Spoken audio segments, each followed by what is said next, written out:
Alex Iyala wagi sa unang dalawang laban sa qualifying round sa US Open 2024.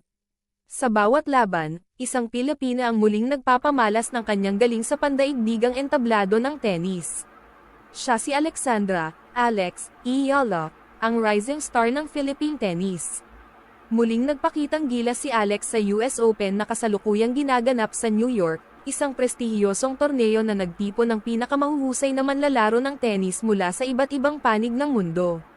Sa unang round ng qualifiers, hinarap ni Alex ang Australianong si Madison Ingles. Sa loob ng 3 set, nagpakita ng galing si Alex. Nanalo siya sa unang set, 6-3, ngunit nakabawi si Ingles sa ikalawang set, 6-2.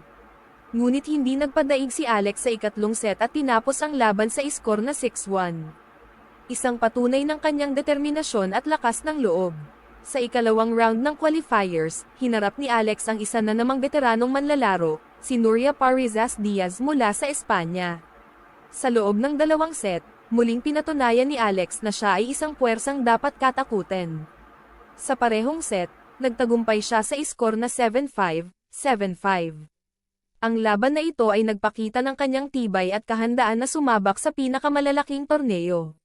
Ang tagumpay na ito ay hindi lamang tagumpay ni Alex, kundi ng bawat Pilipinong sumusuporta sa kanya. Sa bawat hampas ng raketa, sa bawat punto, dala niya ang pangarap ng isang buong bansa.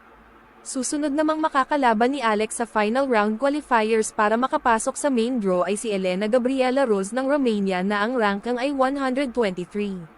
Si Alex, ang bagong bayani sa larangan ng tennis. Isang inspirasyon sa mga Pilipino at sa buong mundo, na sa bawat laban ay isinusulat ang kwento ng tagumpay ng isang batang may pangarap. Maraming salamat sa inyong panonood. Suportahan natin ang ating mga atleta sa kanilang laban sa pandaigdigang entablado. Mabuhay si Alex at mabuhay ang Pilipinas!